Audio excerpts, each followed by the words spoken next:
우리가 사는 이 세상은 넓고 참 여러 가지 일들이 많이 이렇게 일어나고 있습니다.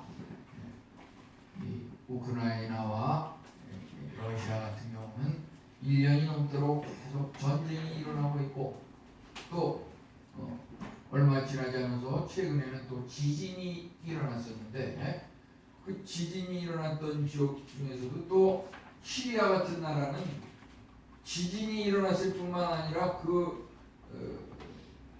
나라의 그 상황이 또 전쟁 중인 그런 상황에 내전이 있고, 이런 어려운 상황에서 지진까지 당하는 이러한 문제가 있었다고 합니다. 언제고 나라가 다 평화롭고 행복하면 좋겠지만은,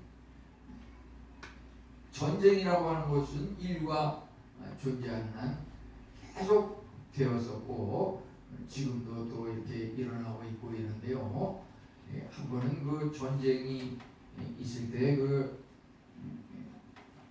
두 친구가 같은 부대에서 이렇게 그 전쟁에 참여했는데요.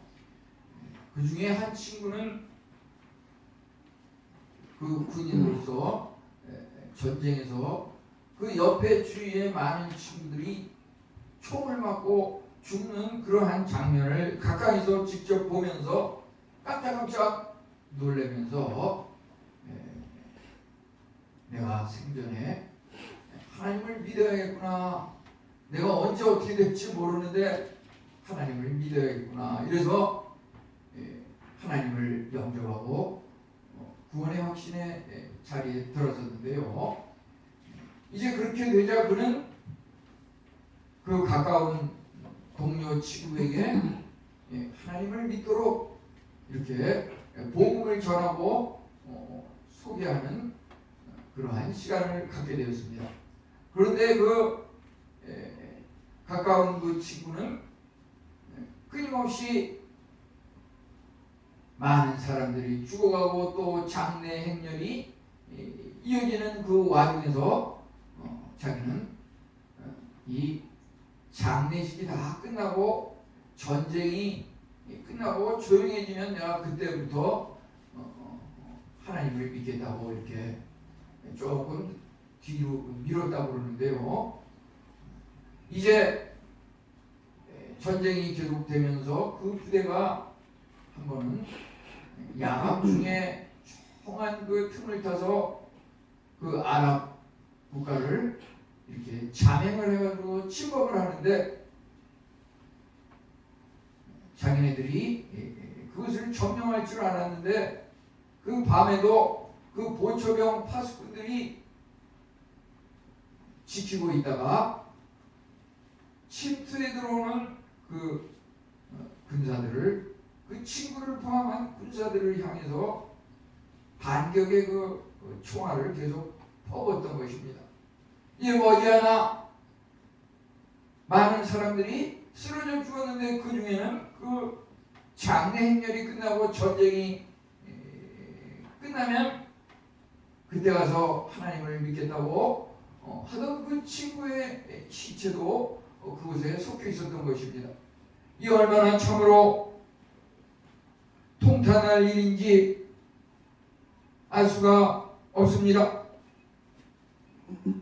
오늘이 여호수아가 가정신앙의 결단에 대해서 우리에게 본보기적으로 여기서 말하고 있는 것은 두 가지인데, 한 가지는 하나님을 섬길 것인지 세상의 이방 우상을 섬길 것인지 그것을 정하라고 하는 것이고, 또 그러면은 그것을 결정하는 선택을 함에 있어서 언제 선택할 것이냐 라고 하는 그 시간적인 문제에 있어서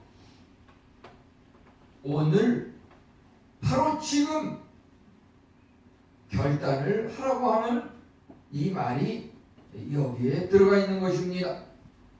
여호수아가 말하는 신앙 결단의 시기와 또 그가 말하고 있는 신앙의 본보기적인 교훈이 어디에 있는지 살펴보기로 하겠습니다.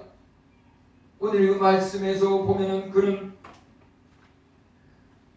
너희가 섬길 자를 오늘 택하라.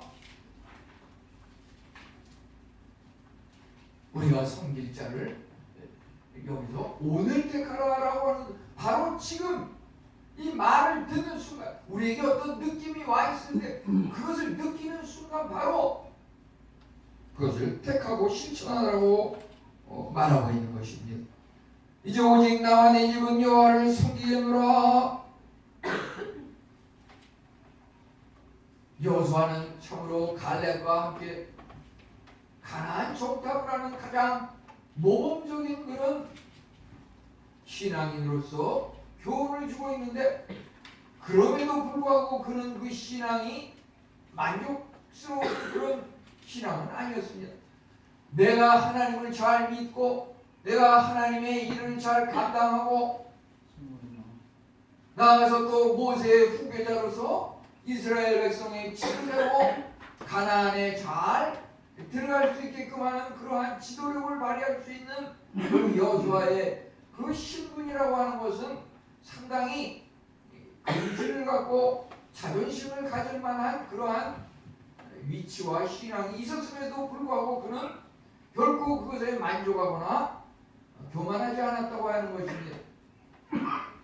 그가 여기서 오늘 읽은 말씀 중에서 마지막 부분에 보면은 나와 내 집은 여호와를 섬기겠노라.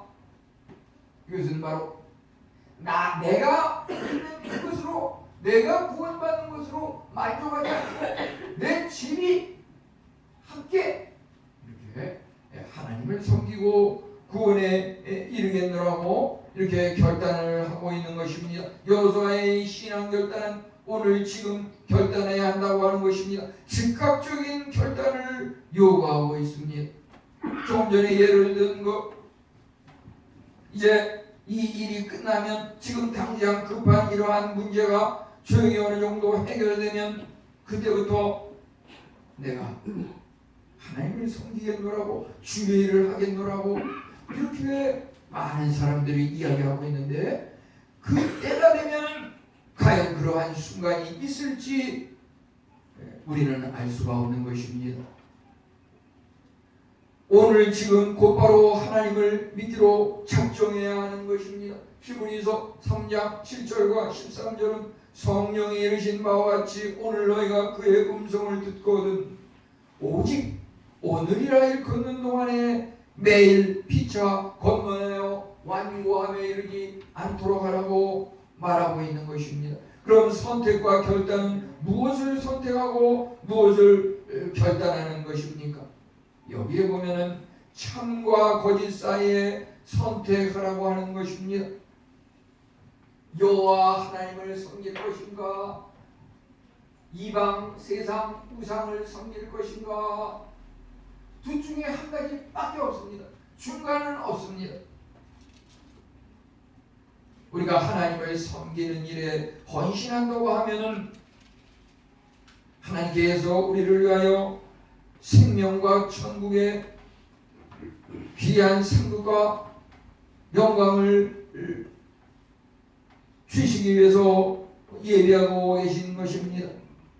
이제 또 우리가 하나님을 섬기고 믿기로 작정했다고 하면은 그것으로 만족해서는 결코 안 된다고 하는 것입니다. 다른 사람들을 믿고 함께 구원에 이를 수 있도록 그 자리에 나아가야 한다고 하는 것입니다. 그것이 우리 성도의 마땅히 해야 할 의무라고 하는 것입니다. 하나님을 섬기는 것은 크고 놀라운 유익이 있기 때문입니다. 내적으로는 마음의 위로와 외적으로는 번영과 창대함이 풍부한 그러한 유익이라고 하는 것입니다.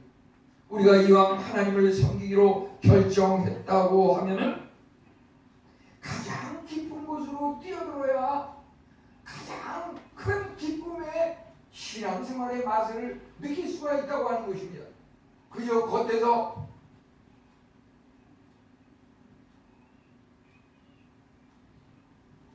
그것을 예를 들어서 무슨 썬데이 크리스찬, 주일만 그냥 교회 왔다 갔다 하는 거,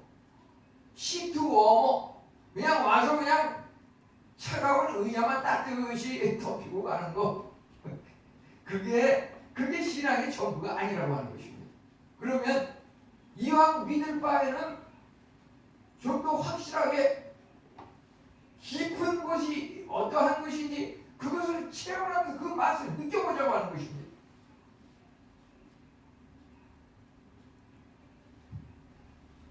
이렇게 신앙생활을 하면서 일주일 동안을 돌아봐도 말이죠. 교회의 역사가 예를 들어서 20년, 30년, 뭐 더 오래된 교회도 마찬가지입니다.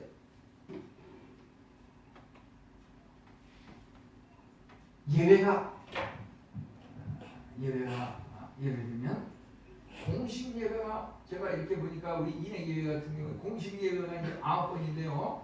예를 들면은 거기에다가 첫날을 안식으로 시작한다라고 했을 때 한 번 쉬는 것이 한 번 있을 것이고, 이제 그 9번의 공식 예배를 한 가지당 1점씩 제가 생각을 했을 때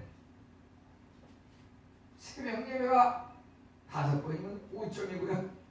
주일 오전 예배, 오후 예배 1점 1점이고요. 수요 예배 1점이고요. 금요 예배 1점이요. 총 합치면은 쉬는 안식일 포함해서 10점입니다. 보면은 어떤 때는 뭐 한 명도 없는 날은 없어요. 일단 그것을 인도하는 분 한 명은 있으니까 그 예배를 그러니까 완전히 공치는 그런 예배 날은 없고요.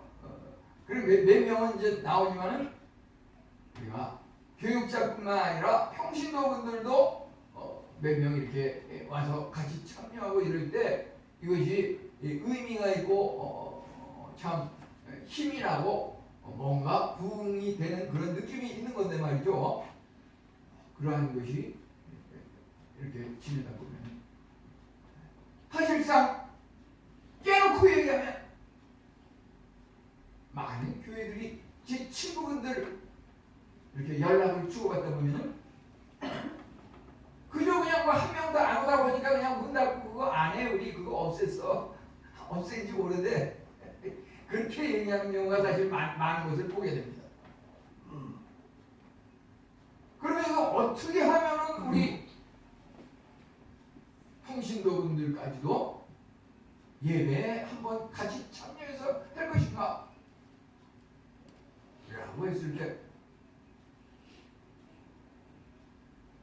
이것을 말이죠. 제가 생각이 드는 것은 이왕 신앙생활하는 거 좀 더 깊이 있는 곳에 들어가야 더 깊이 있는 신앙의 맛과 더 큰 기쁨의 은혜가 있을 것이다. 저는 이거 생각했단 말이죠. 양궁 선수가 화살을 쏘는데 그 화살이 말이죠. 10점 포인트 한가운데 정중앙 맞추는 경우가 있을 것이고, 제일 바깥에 1점 그 지점에 맞추는 경우가 있을 것이고, 그 양궁 선수가 던지는 그 화살의 그 결과도 그렇거니와 그것을 보는 사람도 그렇고 그 기쁨이라고 하는 것은 정말 10점 포인트에 맞았을 때 그 기쁨과 이것이 1점, 2점, 3점에서 왔다 갔다 하고 끝났을 때의 그 허탈함과 우리가 말이죠. 이 일주일에 주어지는 이 10점 만점에서 10점을 다 쏘고 거기 공예회에 참석했을 때 그 느끼는 기쁨, 그 신앙생활의 희열, 그 은혜를 말이죠. 다만 1년이라도 한번 체험해봤으면 좋겠다 하는 생각이 들어요. 우리 평생 50, 길면 100인데 그저 신앙생활을 말이죠. 그 내가 양궁 선수라고 말은 그렇게 하면 너 뭐하니? 나 양궁 선수야. 말을 하면서 막 그냥 1점, 2점, 3점만 왔다 갔다 하면서 50년, 100년 지내다가 너 세상에서 뭐했니? 저 양궁 선수 했어요. 선수했어? 선수면 그래도 7, 8점을 왔다 갔다 해야지. 매일 뭐가 1점, 2점 거기서만 왔다 갔다 하고 그게 무슨 야구 선수냐? 그건 뭐 아마추어 어린이도 그 정도 다 하겠다. 그 기쁨의 맛이 말이죠. 성경책을 읽어도 10번, 20번, 50번, 60번 그 횟수가 쌓이면 쌓일수록 그 기쁨의 강도라고 하는 것은 엄청 차이가 나는 것입니다. 정말 말이죠.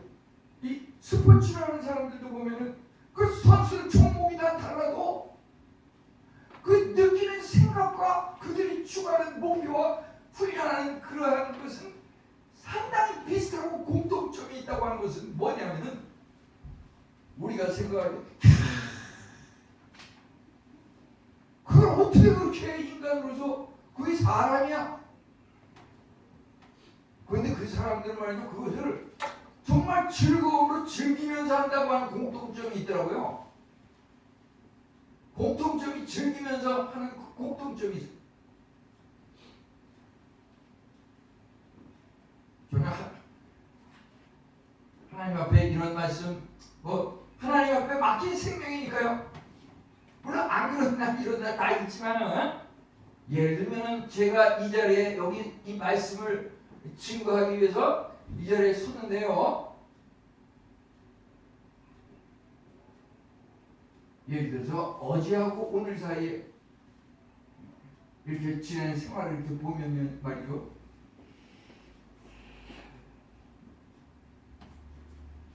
제가 어제 저기 부산에 또 집안에 결혼식이 있어서 이제 거기를 이제 아침 6시 반쯤에 떠났다가 저녁 한 7시쯤에 돌아왔는데요. 토요일에 거기를 가니까 이거 말씀 준비하는 게 빠듯하니까 금요일에 이제 미리 어느 정도 해야 되겠다고 생각하는데 그게 안 되더라고요. 금요일에 한 새벽 한 3시까지 이렇게 앉아있다가 날밤 새우다가 그냥 부산 갈 수도 있겠지만 그래도 눈을 붙이고서 해야겠다 그래서 한 6시까지 한 3시간쯤 눈을 붙이고서 이렇게 갔다 왔는데요.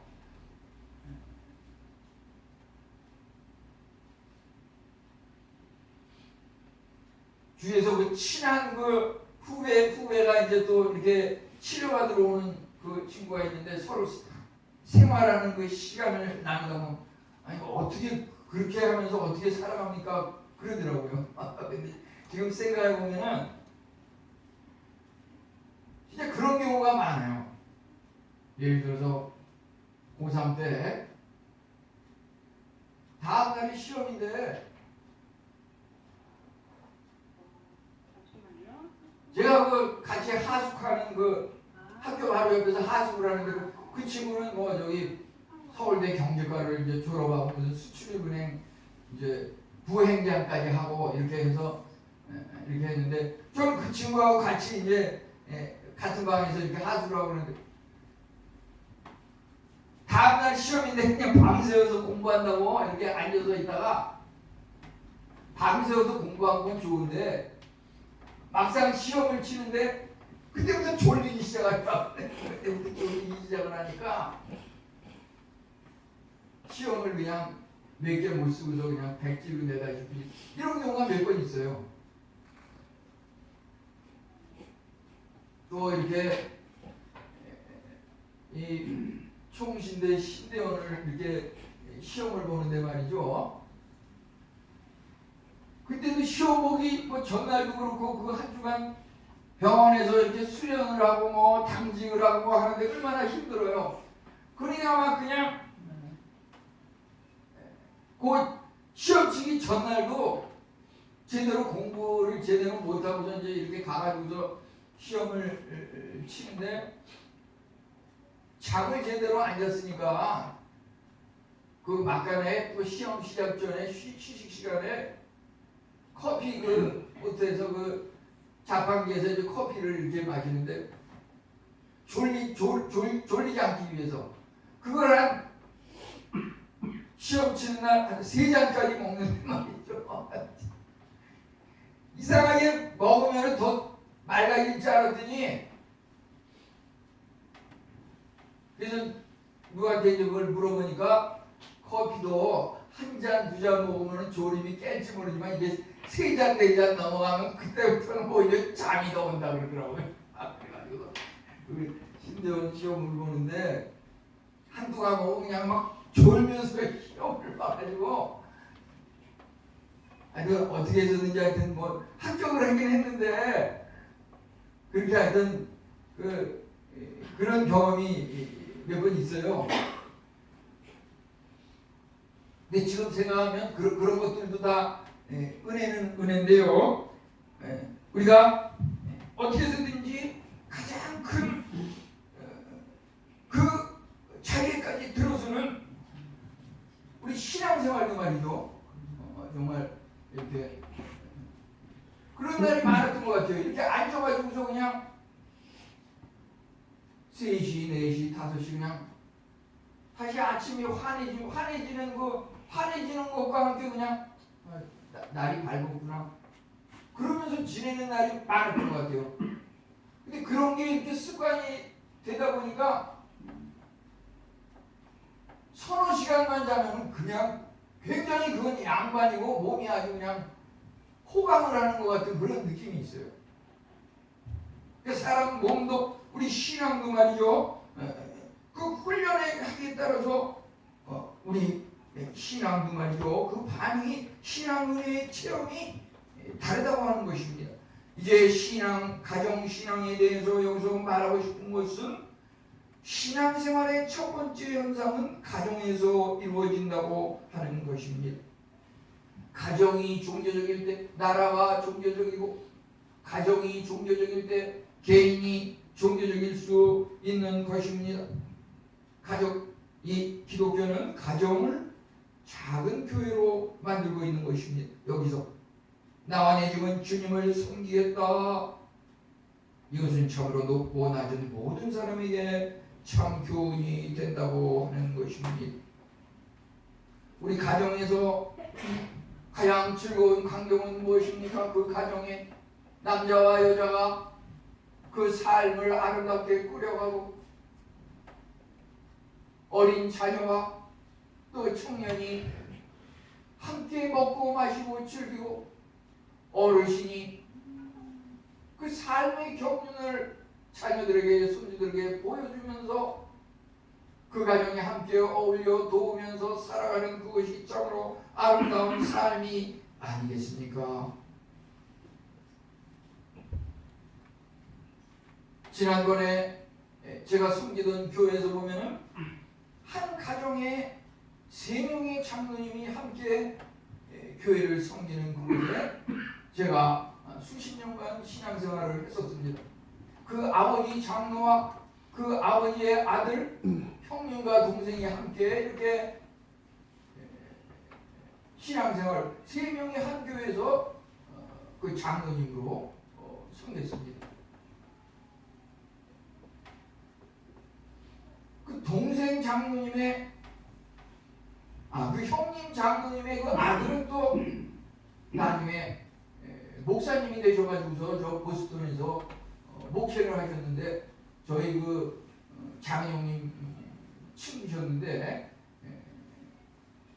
그러니까 한 가정에 그렇게 장로님 3분 목사님까지 이렇게 섬기는 걸 봤는데요. 이 감리교에서도 보면은 그 형제 3명이 전부 목회를 하는 그런 목사님 가정이 있죠. 예를 들어서 광림교회, 금남교회, 임마누엘교회 그 세 교회가 전부 감리교회에서 어떻게 보면은 세계 그 순위에 들어갈 정도로 이렇게 부흥을 하고 번창한 수감하는 교회였는데 그 김홍도, 김선도, 김국도 그 삼형제가 전부 목사님으로서 그렇게 하나님을 섬기고 그러한 것들을 이렇게 보면은 그 어머님과 아버지가 그 자녀들을 얼마나 신앙적으로 잘 양육했나 그런 부러움이 들게 됩니다. 부모는 참으로 가정을 신앙으로 장려하는 부모의 그것이 의무라고 하는 것입니다. 우리 삶의 행로를 바꾸는 그 계기가 되는 끈이라고 하는 것은 바로 세상의 어떤 물질을 다른 식구들보다도 자녀에게 더 많이 물려준다 그래서, 아니면 보다 훌륭한 그러한 지명도가 있는 학교에 잘 입학시킨다고 해서 그것이 부모로서의 도리를 다한 것이라고 만족해서는 안 되겠고, 우리는 참으로 현재와 미래까지 지속이 영원히 되는 하나님의 신앙을 잘 교육해야 한다고 하는 것입니다. 성경과 또 기도라고 하는 것, 과연 성경 말씀을 얼마나 읽고 있는지, 또 가족 식구들이 함께 돌아가면서 또는 한 목소리로 성경을 읽는, 또 기도를 서로 하는, 손을 맞잡고 기도하는 그러한 예배의 시간을 갖고 있는지, 이러한 부분들은 가정에서 그 아버지의 그 영향력이 중요하겠고, 만약에 아버지가 그 일을 감당하지 못하는 형편이 된다고 하면 어머니가 또 그 일을 대신 감당해야 한다고 하는 것입니다. 한 가정에서 아버지의 그 위치라고 하는 것은 바로 하나님 아버지 그 자리에 있는 것입니다. 아버지의 영향력은 참으로 자녀들에게 엄청난 큰 영향을 끼치게 되는 것이라고 할 수가 있겠습니다. 아버지가 제대로 사업에 바빠서 또는 신앙이 연약하여서 가족 식구들을 제대로 잘 이끌지 못한다고 하면 어머니가 그 일을 감당해야 하는 것입니다. 요즘 보면은 문화가 너무나 급변하기 때문에 요즘 스마트폰을 다룬다든지 무슨 컴퓨터를 다룬다든지 이런 부분에 있어서 나이 든 어르신들은 그것을 제대로 잘 이용하는 방법을 모르다 보니까 자녀들에게, 손주들에게 그것을 물어보고서 그것을 이용하는 경우가 많은 것을 보게 됩니다. 그게 솔직한 얘기입니다. 그러면 우리가 어르신으로서 그 자녀들에 대해서, 손주들에 대해서 뭘 어떻게 가르칠 것인가 라고 했을 때,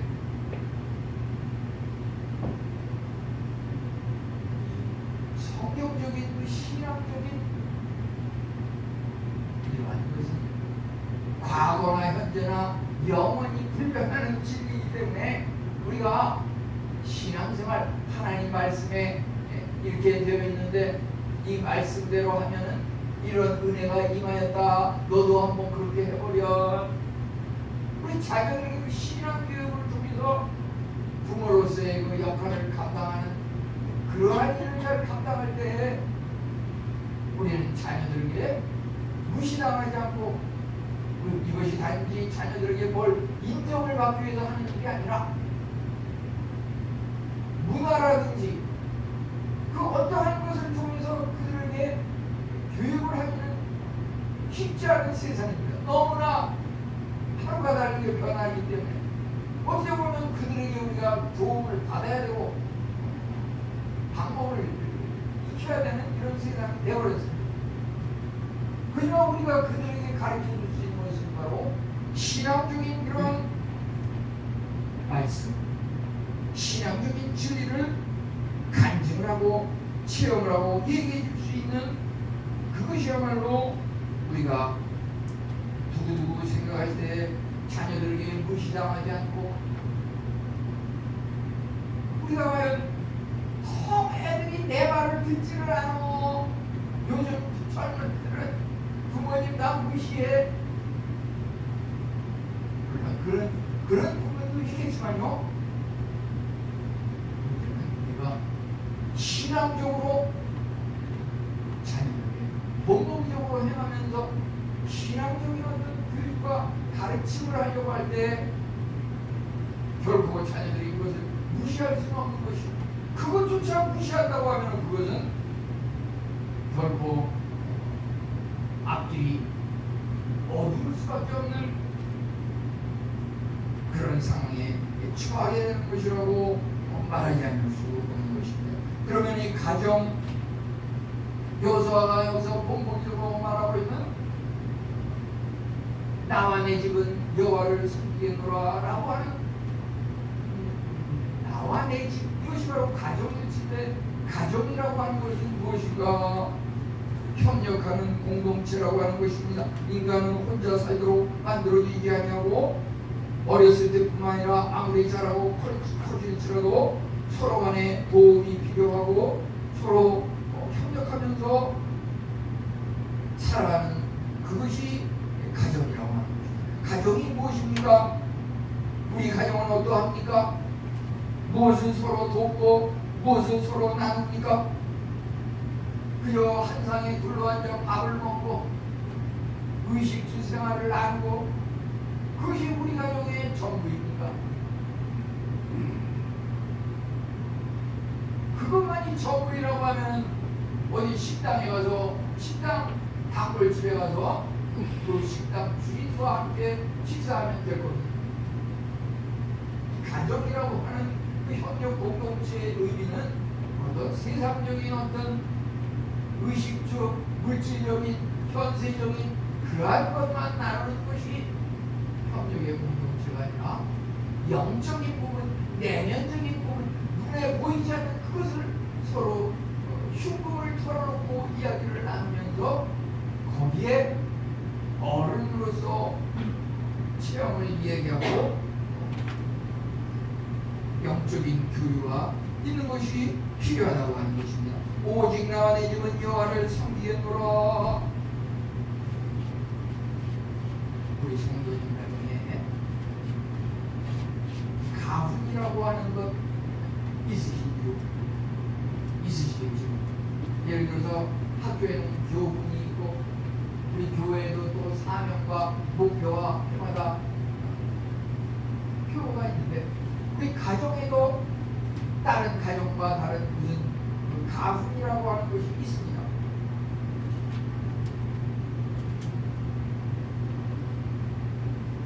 여기서 권하고 싶은 것은 아직 정하지 않은 사람이 있다 그러면 여호수아 24장 15절 마지막에 나오는 오직 나와 내 집은 여호와를 섬기겠노라. 이것이 참으로 우리 가정에 필요한 이러한 교훈이 아니겠습니까? 나는 주님을 잘 믿고 섬기겠노라. 이것으로는 만족할 수 없다고 하는 것입니다. 나는 여호와를 섬기겠노라. 이것은 지극히 이기적인 그러한 것에 빠지기 쉽습니다. 여기서 여호수아가 우리에게 본보기적으로 보여주고 있는 것은 나와 내 집은 여호와를 섬기겠노라. 이것이 참으로 우리 성도의 마땅한 의무이며 우리가 반드시 행해야 할 하나님께서 여호수아를 통해서 보여주고 있는 말씀인 것입니다. 이것이 참으로 이렇게 하지 않고 주저주저 망설이다가 세월만 허송하다 보면 자녀들이 부모에게 그 신앙을 물려받지 못하고 이랬을 때는 개인뿐만 아니라 가정에 어떤 어려움이 닥칠 수가 있는 것입니다. 참으로 소중한 가족들을 하나님께서 선물로 주셔서 가정이 아름답고 행복하게 운영되도록 하셨는데 가장이 부모가 불경을 한다든지 또 자녀가 부모를 잘 따르지 않는다든지 라고 했을 때 거기에 생기는 어떠한 결과라든지 문제점은 어떠한 것이 있습니까? 예를 들어서 기도는 수에 있지 않고 전쟁이 하나님께서 함께 하심에 있다고 해서 수만 명, 수천 명 다 필요 없고 300명만 있으면 충분히 이길 수 있다고 해서 기도원의 그 300명사를 가지고 적을 하나님 명으로 무찌르는 것을 보게 됩니다. 기도원이 이렇게 훌륭한 모범을 보였지만 그 자녀들은 어떠하겠습니까? 기도원의 그 자녀 중에서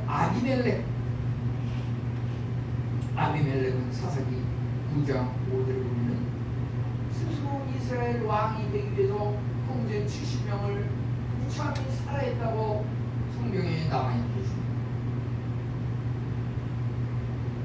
우리는 아이들에게 교회가 참으로 하나님의 말씀을 가르치고 훈계하는 역할을 감당하는 것은 마땅하지만 우리 각자 가정에서 자녀들에 대해서 신앙적으로 잘 교육하고 현재 그 신앙의 현주소가 어떠한 것인지 그것을 늘 점검하면서 이제 신명기 6장 실제로 보면 자녀에게 부지런히 가르치며 잠언 23장 13절은 아이를 훈계하지 아니하려고 하지 말라 채찍으로 그를 때릴지라도 그가 죽지 아니하리라.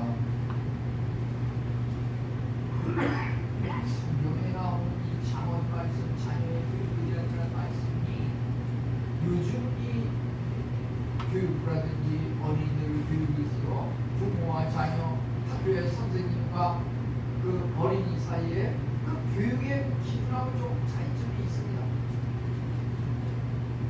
요즘은 막 부모가 자녀를 때리거나 이러면은 그거 자체가 자녀 학대에 해당이 돼가지고 막 잡혀가고 이런 것을 보이는데요.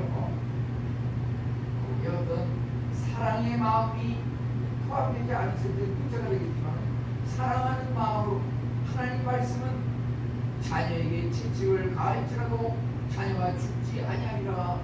이 말은 바로 거기에 포함되어 있는 그 의미는 그만큼 자녀에 대해서 관심을 가지고 엄격하게 교육을 할 필요가 있다. 대충 그냥 예를 들면 엘리 제사장은 그 자녀 중에서 교회 근처에서 그것을 출입하는 사람들에게 어떤 범죄를 행하고 이런 것들에 대해서 그 아버지가 자녀에 대해서 그러지 마, 그러면 안 돼. 요즘 다 그럴 수도 있지만 너 그러지 마라. 왜 이렇게 대충 그냥 고분고분하게 요즘 사람들 다 그렇지 뭐. 이래서는 안 된다고 하는 겁니다. 잘못이 분명하다고 하면은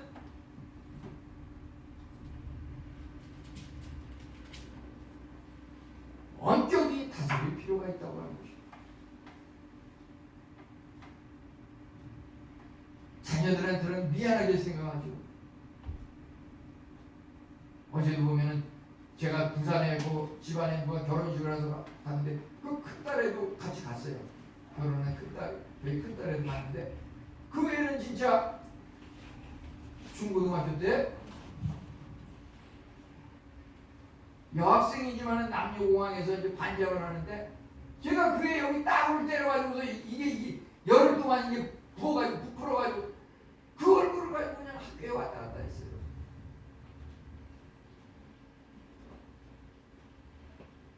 우리 둘째는 그렇게 선교제가지고 혼자 떨어져 있었는데 이따가 어쩌다가 한 번씩 이렇게 만나면 말이죠.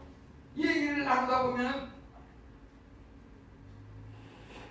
내가 볼 때는 너무 애가 거드름을 떠는 것 같고 그래가지고 그런 것들을 이렇게 딱 지적을 해가지고 잘잘못을 이렇게 아주 그 만나는 게 뭐 며칠 안 되지만은 만나기만 하면 그냥 눈물을 펑펑 흘리고 울다가요. 근데 지나고 나면은 그것이 정말 아버지의 사랑이고 관심이고 그런 것을 깨닫게 되고 절대 그것 때문에 부모한테 서운하게 생각하거나 그러진 않아요. 그걸 물론 잊지는 않아요. 평생 기억하고 있어요. 저는 또 그렇게 했기 때문에 그 당시나 지금이나 더욱더 내가 자녀에게 본보기적으로 흠잡히지 않으려고 노력하면서 살아가게 됩니다. 우리 여기서 너와 내 집이 나와 내 집은 여호와를 섬기게 되라. 이 말의 의미가 무엇을 의미하는지 우리가 하나님을 믿을 뿐만 아니라 내 자녀들을 꼭 하나님 앞으로 인도하는 예수님의 증인이 되는 그러한 것을 목표로 나간다고 하면 절대 이번에 무슨 복잡한 일이 있는데 요것만 해결이 되면 꼭 그렇게 하겠다. 이래서는 안 되는. 오늘 지금 그것을 실천해야 한다고 하는 것이죠.